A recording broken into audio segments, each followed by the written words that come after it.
Looks like we're back. We're gonna try and move the studio to the big house and alleviate some of these problems that we've been having here recently. I don't know what this is. Is there anybody in the chat room? I had to close everything out, and now I'm just jumping back onto the stream. I don't know how anybody's supposed to find this.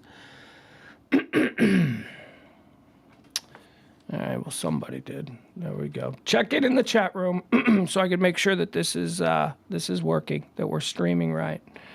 All right, seems like most people are coming back. There we go. All right, I apologize for that. That was really, we're gonna have to change some things. There was discussion last night on the Pugs and Parker show that we are going to move out of the guest. See, here in the Guest House Studio Lounge, we are relying on boosters and Wi-Fi and all that kind of thing. And it's probably, if you're going to try and do a show like this every day, you should be hardwired in. You should be plugged right in. And there's an ability to do that inside the house. So I think we're going to do that. And that might make things easier for me way out here alone in the Comfort Nest Guest Lounge. So there you have it. All right, we were talking about Bo Jackson. He's got hiccups. He's had hiccups for a year, and he's finally going to have some kind of surgery. And doctors are like, yeah, we've seen this before.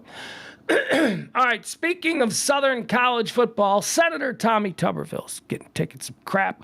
Senator Tommy Tuberville is a really dumb guy. He says a lot of dumb things all the time, but whatever. You know, it's probably fun to have a beer with. You know, there's a lot of dumb guys that I want to have a beer with.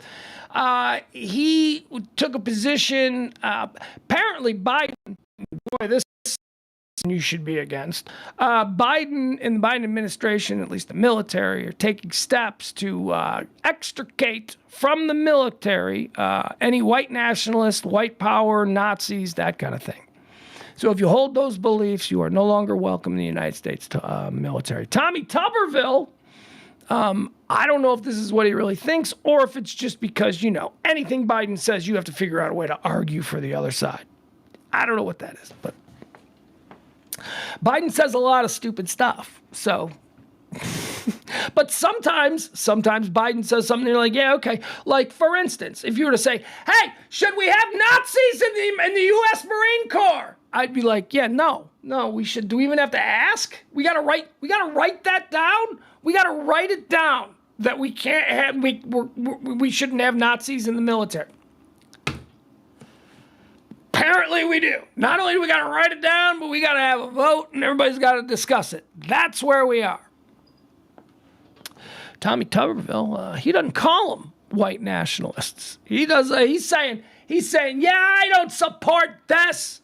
I don't like it. He said, you call them white nationalists, but me, Senator Tommy Tuberville, I call them Americans. Americans. Yeah, the guy with the Hitler tattoo. He's, okay, Tommy. All right, you dumb fuck. This is the guy. He's a senator. Never forget that they tried to run before him. Oh, remember for the 1 year, there was like the liberal. Because the liberal senator from Alabama, what was that guy's name? I don't know. He was a nobody. But remember, they like ran a dude who was a judge who had like 30 years of well-documented child diddling. And the Republicans in Alabama were like, no, he's fine. So that's the pool that they're dealing with down there. So I guess in the Republican Party, in the Senate, at least in the Senate lanes of Alabama political matriculations, it must be a real shallow pool. Because you got the guy diddling kids, and then they went straight to like the idiot football coach, who's always been an idiot. Tommy Tuberville has never been known as a bright man. He's a good old boy, that's all he was, and that's why he won down there, and now he thinks that you can call them white nationalists. I call them Americans. I call them all Americans because I love this country so much. I love this country so much that I got a Hitler tattoo on my arm. Seriously, we got to write this shit down. No Nazis in the American, no white national, no white power groups, because, you know, got a lot of black people in the military, because, you know, I don't know if you heard this, boys, black people are American citizens, too. Yeah, they are. So we can't really have this open, black people need to all be killed conversation in our military. Could be problematic. And it could be problematic since we're trying to create this whole brotherhood thing, band of brothers and all that. So, yeah, but we got to write it down. Apparently, we got to write it down. Here's an interesting stat. This is a story that was trending earlier today. Probably won't see it, but I found it. It's an article from the Wall Street Journal. And it talks about how, so here's how I would say it. Well, I'll just read you the headlines. It's probably the best way to do it. More wives now out-earn their husbands. And these couples are also staying together longer. That's right. A new study has revealed that back in the 1970s, if you were in a relationship where both people were working and you were a woman and you made more money than the man in the 1970s, you were probably 70%. You were 70% going to get a divorce because that was not something that men of that generation want to be a part of.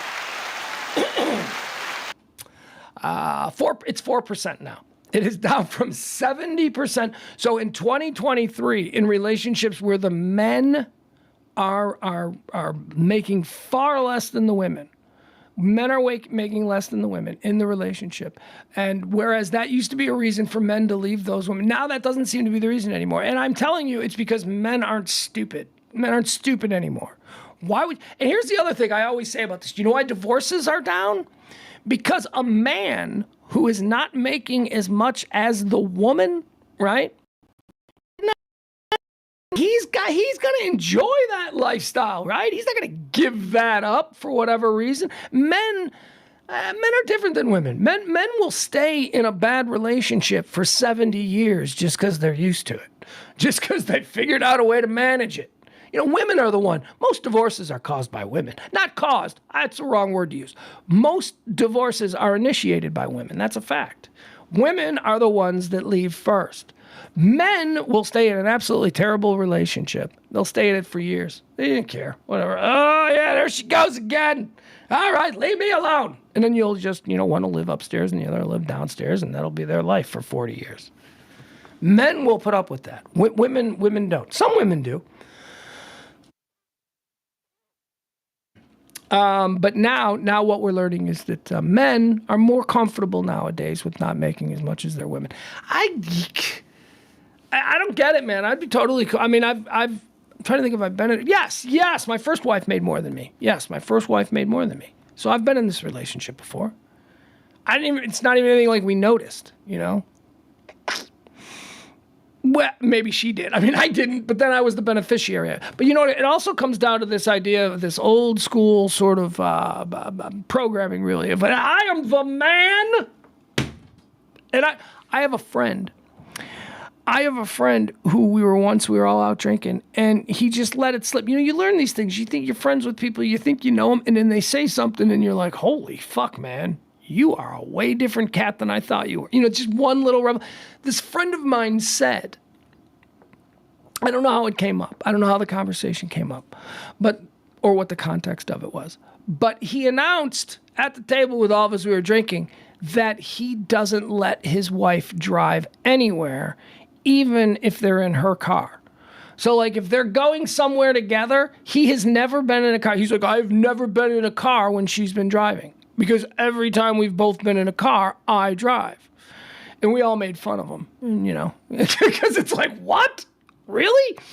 Jesus, man. I mean, look, I can tell you that any number of times with both wives during an evening, we've had the conversation, all right, are you drinking or am I drinking? Because we can't both drink because somebody's got to drive home. And more often than not, it was always, the girl who was like, okay, I'll stop drinking. And then they drive home. I don't know. I think it's the whole possession thing. Possession. She's mine. We're each other's. I own you. Okay. All right. Anyway, wealthy wives, people don't have a problem with it like they once did. They're not divorced. They're not just simply leaving the wifey because she got a promotion. Dolph Lundgren Dolph Lundgren is trending. Dolph Lundgren. Oh, man, look at this. We lost half the damn audience. I hate this now. Womp womp. Dolph Lundgren is trending. Of course, we all know Dolph Lundgren. He is Ivan Drago. I will destroy you. He was the king of the Cinemax late night movie. He was on all of those. The little fun fact about Dolph Lundgren, he's a freaking genius. When I say genius, he's a genius. He's got multiple degrees in chemical engineering, electrical engineering. He was a Fulbright scholar to MIT. This is how badass he was. This is Dolph Lundgren's life. Straight A student his entire life. Absolutely brilliant. Smartest kid in every school that he ever went to. Also, ridiculously good looking. Tall, blonde, all that stuff. He was like Hitler's dream. Then, in addition to all this stuff, at the age of about 6 years old, he started training in martial arts. He was like a black belt by the time he was 15 years old. He's now still really good looking and super smart and getting all of these academic scholarships for school. He ends up over in America at MIT, where he's studying on a Fulbright scholarship, which is a very big deal. And he starts hanging out in New York City clubs. He gets discovered by Grace Jones. Remember weirdo Grace Jones? Yeah, she was big for a cup of coffee in the 80s.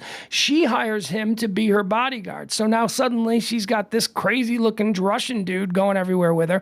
And Ivan Drago, or as we know him, Dolph Lundgren, was a striking man. I mean, this is like no homo involved here. He was a striking man. He's a giant. I will destroy you. I mean, just think back to the first time you saw him in Rocky 4. I mean, it's crazy. Where did they build this guy from? So he became sort of a celebrity in that regard, and that's how he got cast to play Ivan Drago in Rocky. He would also play He-Man.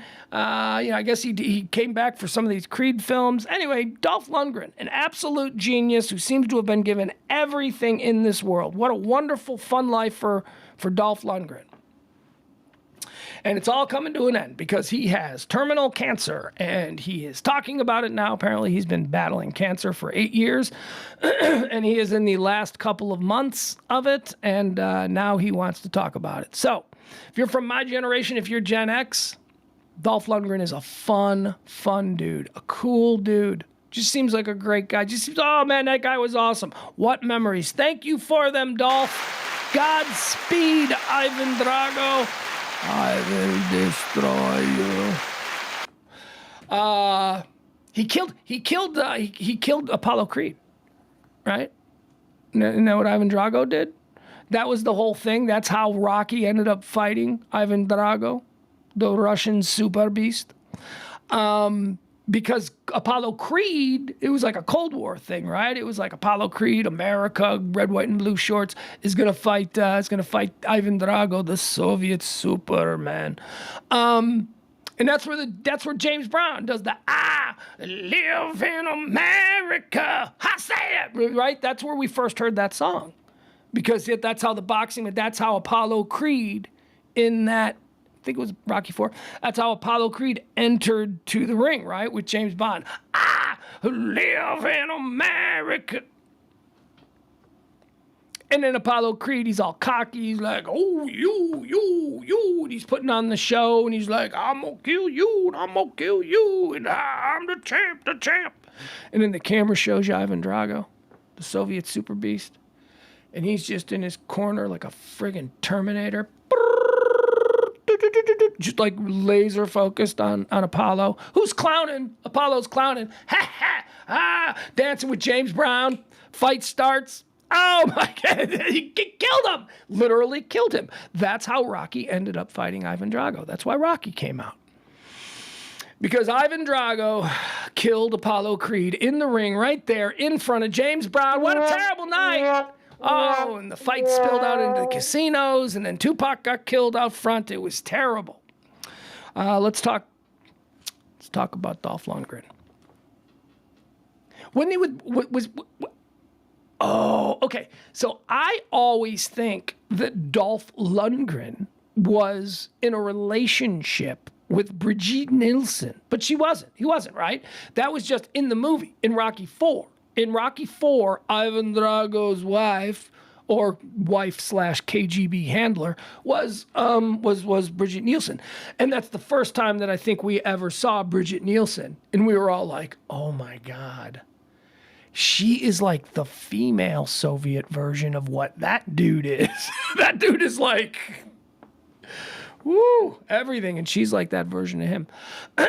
Also trending today, I wanted to talk about this today. It was trending when I woke up and we talked about it. James brought it up last night on Pugs and Parker. It's the Matt Araiza story. Now, I'm trying to see, is there anybody in the chat room who's going to get angry at me? Because I got some hot takes on this. And now, unlike last night, I have the full width and breadth of information as it concerns this. Okay, so Matt Araiza was a punter for San Diego State. He was drafted in the 6th round of last year's, not the most recent one, but last year's NFL draft, the 2022 NFL draft, taken in the 6th round by the Buffalo Bills, which is rare. Punters aren't often drafted, and the very best of them maybe go in the 6th or 7th round, whatever. But those are the last rounds. You can pick up punters in free agency. You don't have to commit draft money to them. But this guy Matt Araiza was so good. His nickname was the Punt God. He was so good that the Buffalo Bills went, well, we're going to take a 6th round flyer on this kid because Matt Araiza, Punt God. Sports Illustrated. Nobody punts like him. He's the craziest punter of all time. Very exciting. Very exciting because it's not since Pat McAfee has there been a punter that anybody was even remotely interested in. So he goes over there. He ends up at spring camp or summer camp. He's working out with the Bills, and he's a member of the Bills. And then all of a sudden, a story comes out of San Diego that there is an accuser who is accusing Matt Araiza of raping her, being a part of a gang rape of her. With some other San Diego State University students, and it's all ugly. And police are investigating, and so she's telling her story. It becomes bad. Boy, the details that came out in the early days, they sounded really bad, and they sounded so bad, in fact, the Buffalo Bills, with that 6th round draft pick, they cut him outright. They said, you know what? We don't need this. You're a rapist. You are a rapist. You need to get out of here. And they cut him. So here's a kid, 22 years old, drafted in the NFL, living his dream. And then all of a sudden, based on a report that comes out, no proof, no credibility to it at all, just a report, and it's a bad look.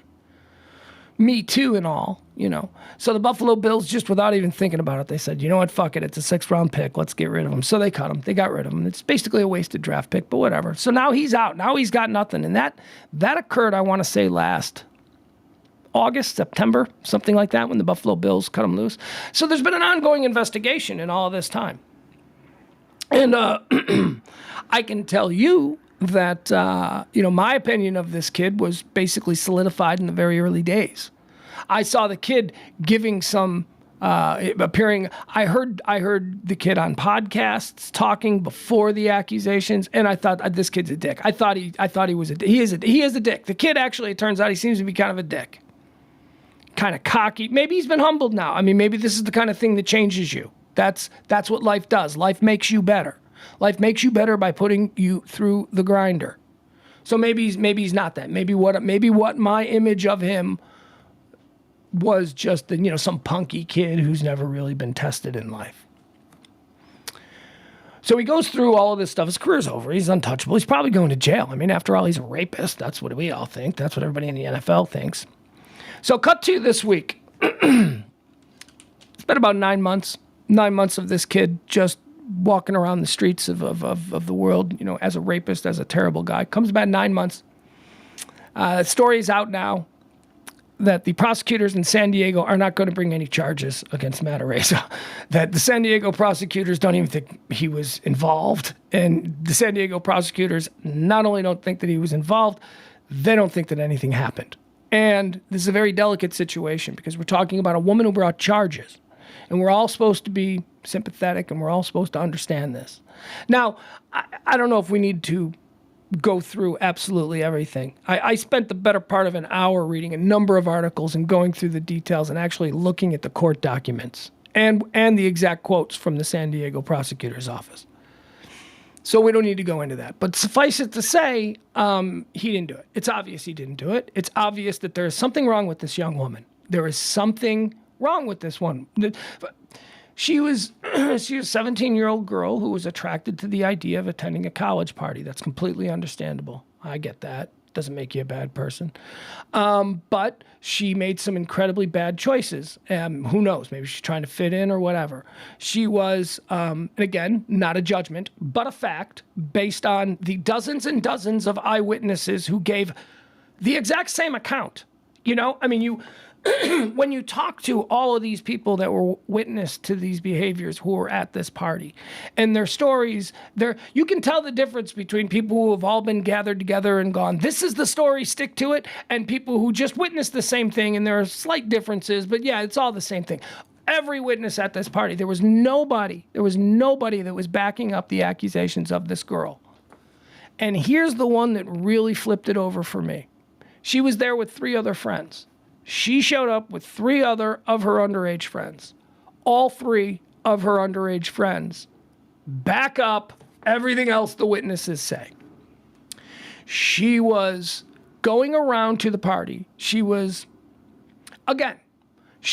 a sexually promiscuous girl. Not a judgment, statement of fact. She was going around to a whole bunch of different guys, college guys. Remember, she's a high school girl. She's going up to a whole bunch of college guys at this party saying, I want to have sex right now, come with me. And her best friend who was at the party said that Matt Araiza was the first one.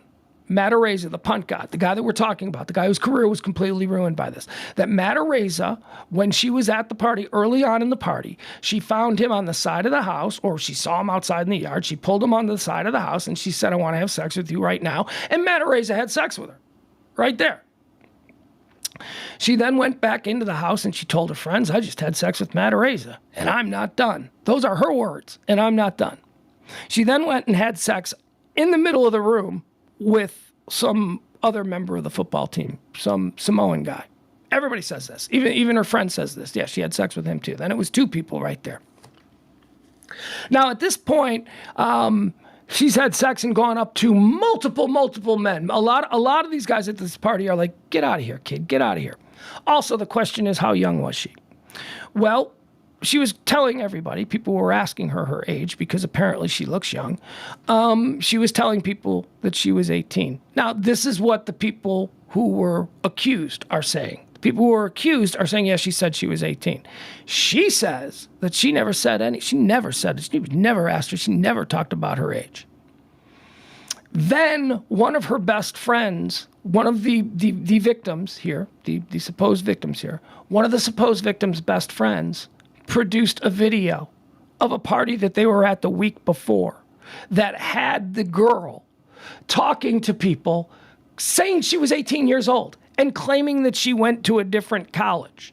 So, you know, if that was how she was acting at this party a week earlier, this other college party she went to, I don't think that now this week she's going, hey, this week I'm underage. No, this is what she did. She presented herself. So to say that they knew she was underage and all that stuff, that's just unfair, because it seems to me that this girl was going around to these parties making herself sexually available to anybody that wanted it, if they were a football player or something like that.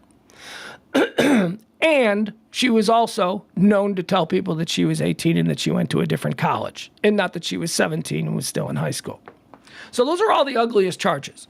So then there was the gang rape, where 3 guys took her into a room. She went into a room with 3 guys at this party, 3 members of the football team. Matt Araiza was not one of them. Remember, Matt Araiza was just the first guy that had sex with her on the side of the house. Matt Araiza, by the way, and his cell phone records and tracking and all of that stuff and a stoplight cam a block away show that Matt Araiza left the party shortly after having sex with her on the side of the house.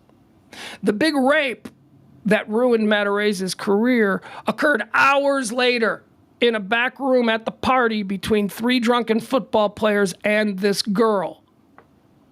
She says that she was dragged into the room and that she was raped. Well, the sexual encounter with the 3 football players and the victim was recorded. And the prosecutors have seen the recording. And the prosecutors declined to bring charges of rape because, as the prosecutor said, well, actually, she was into it. No, that's not what they said. What they said was that they do not see any evidence of rape. Which, you know, the boys, the three boys that were accused of raping her, now this is really sketchy, sleazy behavior. Three dudes having sex with a girl in a room, but whatever. Well, was it rape? She said it was rape. She told, what did she do? She's filmed in it. I mean, she's on film.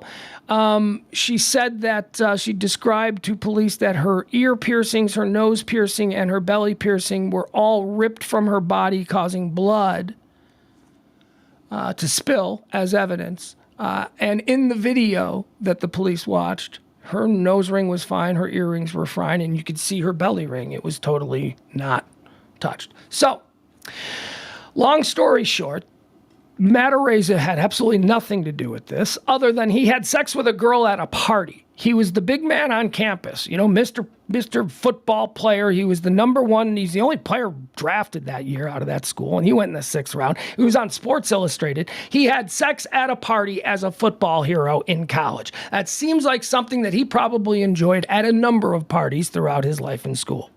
He left. He wasn't even at the party. Something happened with this girl where she had sex with other people in front of everyone at the party, and then even later had sex with 3 football players in a room that she said was rape, that the police saw. There was a videotape of it. The police watched the videotape of the so-called rape, and the police and the prosecutors all said that's not rape. Apparently she was saying things, right? It was acknowledged on camera while it was going on that she was enjoying it and that this was of her own choosing. I think that bothers me the most is that Matt Araiza's reputation is destroyed. Now, you might say, well, what did he have sex with a girl on the side of a house for? That's not enough to destroy a young man's career forever. That's something that a stupid college kid does. He didn't engage in a gang rape of this girl. He wasn't one of the 3. Even though he was, because he is the name and he was at the party, he was dragged into this. And the Buffalo Bills canceled his football contract and all of that stuff. Just an absolutely, absolutely terrible story. Here's a little something from the article that I pulled out. There are no reports by you that any verbal threats were made to you by any of the suspects, Amador explained.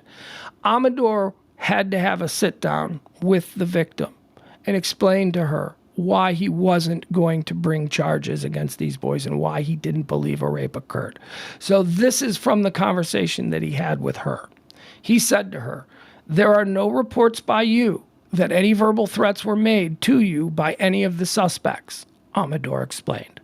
When asked by the police if you had sex with anybody at the party that wasn't forced upon you, your response to the police officer was, you never said no to anyone, but you never intended to have sex with those particular guys. So when the cops said, because when the cops first started investigating this, people were like, she was having sex with everybody all over. It was like a porn set. And when so these guys raped you, but did you have sex with anybody else at this party that wasn't rape? And she said, I never said no, but I never wanted to have sex with those 3. And again, don't forget, the guy whose career was trashed, Matt Araiza, is not one of the 3. He's home. He went home long time ago. In her sexual assault exam afterwards, Amador also noted that she told the nurses that no force was used on her. The woman told USA Today Sports that she felt helpless in her situation that night. All right, so she told USA Today in her story that I just felt helpless, but then on that night, the nurses are like, oh, here's the other thing. Because there was no tearing, there was no bruising, there was no blood. The doctors that examined her said that this is not what we would consider to be the after effects of rape. Certainly not a 3-person force held down. God love this girl, but she's got some problems, and she tried to destroy the lives of Some D-bag dudes, man. All right, look, is this what we're going to do? D-bag dudes now have to have their lives. I mean, the woman told USA Today that she felt helpless, even though that no force was used. Here's another quote. It says, "It's an intimidating feeling. And when you know that you're drunk and you know that you're not wearing much clothing and you know that you're young, it's really just a helpless feeling," she said. That's what she said in the USA Today interview. I don't know. Again, Matt Araiza has been completely exonerated. The only thing that we know about Matt Araiza is that he had sex with her, and he admitted that he had sex with her. And that was also one of the reasons why the Buffalo Bills caught him, because she set him up with the police. When the investigators started, she said, "Well, what if I was to call Matt? And what if he were to pick up? And what if I were to get him to admit that we had sex?" And they were like, "Oh, do that." And so she called him, and she got him to admit that they had sex, because he wasn't going to hide it. It wasn't, there wasn't anything. Yeah, we had sex, okay. And that's got out. That got out. No context on that. Just that she says she was raped and he admits they have sex. We don't need to know anything else in between, context, details, or anything. He obviously raped her because she said that she was raped and he admitted to having sex. So, what we come to learn is that, like 6 hours had passed between the time they had sex and between the time that the rape occurred. That although he did have sex with her, again, it was 6 hours earlier, and he wasn't even one of the 3 people being accused of rape, yet his name was front and center. His name because of who he was. So what is the penalty for this woman? I mean, there's got to be a penalty for women who do this. There's nobody that's going to argue that a man who is convicted of rape needs to be taken out of society, and for a good long time, because that is a social sin that none of us should abide. So that all goes without saying. But what about this woman who caused Matt Araiza, his reputation, his career, all of this? Is there no penalty? How about these, not just him, how about these other guys who just in their own personal universe for the last year or whatever have been walking around and people going, "He's a rapist"? Because this girl she seems, in all the descriptions of her behavior that night, and even things that her friends have said about her, she seems to be a young woman who is in desperate need of some kind of help. And she just destroyed this kid's life. She absolutely did. All right, let's move on here. Let's talk about, here's a good one. I like this. Wait, where is it? Yeah, I lost everybody when we got knocked offline. That sucks. Hey, Bob Huggins. I wanted to talk about Bob Huggins. Bob Huggins was we talked about this the other night. He's a basketball coach. He's out there in West Virginia. He's like a god out there. Before that, he was in Cincinnati. He appeared on a Cincinnati radio show, WLW, Bill Cunningham. He's like a big god in Cincinnati. But Bob Huggins used to be a big god in Cincinnati. So he called up his old buddy, Bill Cunningham. And Bob Huggins was really comfortable in the conversation, and they were talking about his time at Cincinnati as the head basketball coach and the great rivalry there between Cincinnati and Xavier University. And Bob Huggins started making some fun of Xavier University, good-natured rivalry stuff. And then he referred to them as Catholic fags. And then he did it a second time. He called them Catholic fags a second time. Not good. Not good. Anybody else would have been fired immediately, but not Bob Huggins, because it's West Virginia, and I don't really think they have many rules there. And he's a winning coach, so he does not go anywhere. He got a 3-game suspension. That's it. They just said 3 games. You're just going to have to sit 3 games because you can't call Catholics fags. Well, apparently you can. So absolutely nothing happened to Bob Huggins. However, is it the SEC? Somebody who does a podcast, an official podcast for the SEC, played the Bob Huggins audio during a news report on what was happening in the SEC. And he's been fired. Just so you know, a podcast host has been fired. He cannot have a job anymore because he played the Bob Huggins interview in a news segment where you're supposed to be able to do that kind of stuff.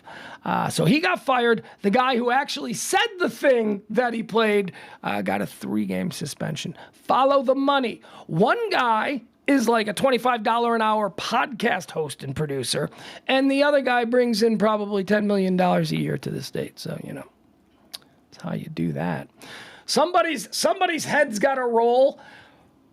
Fuck the working man. That's how it happens. And so many of you are okay with that.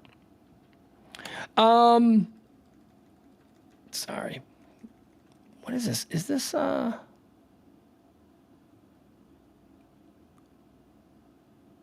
Oh, okay, yeah. So Dallas was trending. I was looking at some home prices. There was a whole bunch of that sort of stuff trending, and I fell into a bit of a hole, and I found this about Dallas.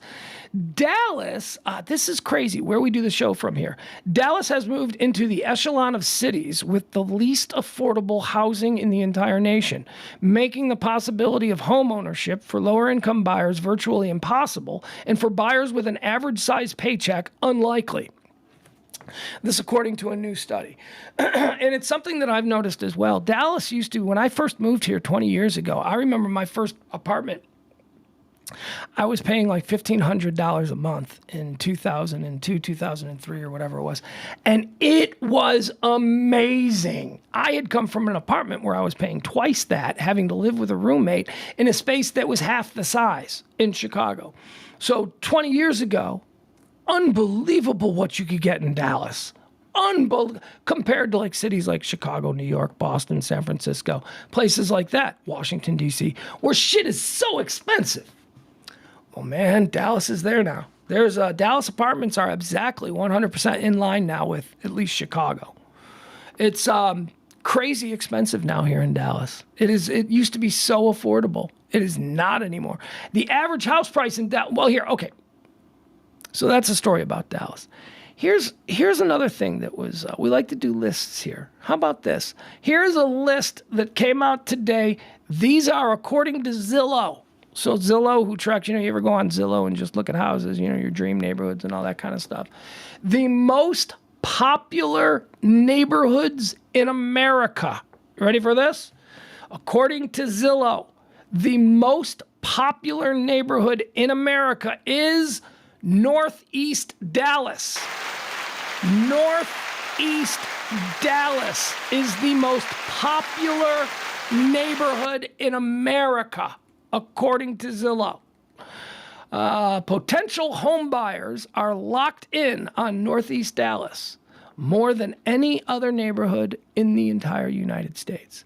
Finding the right neighborhood is just as important as finding the right house. For many, the right neighborhood is defined by safety, how good the schools are, and how reliable the public transportation is. As more and more Americans aim to cut down House Fresh, blah, blah, blah, Zillow, blah, blah, blah. We know that. Those were the two. Northeast Dallas, a neighborhood of Dallas, Texas, ranked as the area that the U.S. home buyers are most interested in right now. This according to Zillow users. The neighborhood had 36,000 daily views. Pretty crazy. All right, so here we go. So here's a list. Okay, I'm going to give you the top 10. I told you the number one because Northeast Dallas. Northeast Dallas is very nice. That's a nice place to grow up. Grew up in Northeast Dallas. All right, number one, Northeast Dallas. Number two, most popular neighborhood in America, the Hollywood Hills. I love the Hollywood Hills. I've gone on Zillow and looked at houses in the Hollywood Hills. Number three, Camelback East in Phoenix, Arizona. Camelback, the whole Camelback area there is very nice. La Jolla, California, or La Jolla. It's a J and an O and two L's. I never had a chance. The way I speak, I can't pronounce. La Jolla, San Diego, California is number four. Number five is the Upper East Side of Manhattan. Everybody wants to live on the Upper East Side. North Mountain in Phoenix comes in at number 6. Summerlin in Las Vegas comes in at number 7. Elkhorn in Omaha, Nebraska, coming in at number 8. Lakeview in Chicago, the Lakeview neighborhood, comes in at number 9. And Deer Valley in Phoenix, Arizona, comes in at number 10. Those are the 10 most popular neighborhoods. I've lived in Lakeview. I've lived in number 9. I've lived in Lakeview. I've never lived in Northeast Dallas. Have I lived in Northeast Dallas? Hold on. Well, this isn't considered. Highland Park is not considered Northeast Dallas. Highland Park is considered what? Central Dallas, smack dab in the middle of. Maybe a little bit north central Dallas, not northeast. I don't know. I've been to Camelback. I've been to Camelback Ranch. I've never lived there, so I don't know. All right, there you have it. Those are the best neighborhoods in America. Adam Reyna. All right, he just typed something. I'm gonna respect him enough to read it out loud. Adam says, so I'm not saying it's a good thing for this person to lie, which it's, oh, is he talking about the girl who lied and destroyed the careers of a bunch of boys because she was looking for clout? Maybe someone to pay attention to her. Come on, man. We don't have to have this conversation. Just say she's wrong. Just say she's wrong. And it doesn't mean anything. It doesn't mean that all women lie. It doesn't mean that. It doesn't mean that all dudes who get accused of rape didn't do it. Nope. A lot of them dudes did it. Just means that in this case, terrible. All right. Let's see what's happening here. Look at us, 2:30. Yeah, 2:30, still doing a show. Can you tell I feel guilty? Can you tell I feel guilty about not doing a show tomorrow? There is no show tomorrow. Sorry, folks.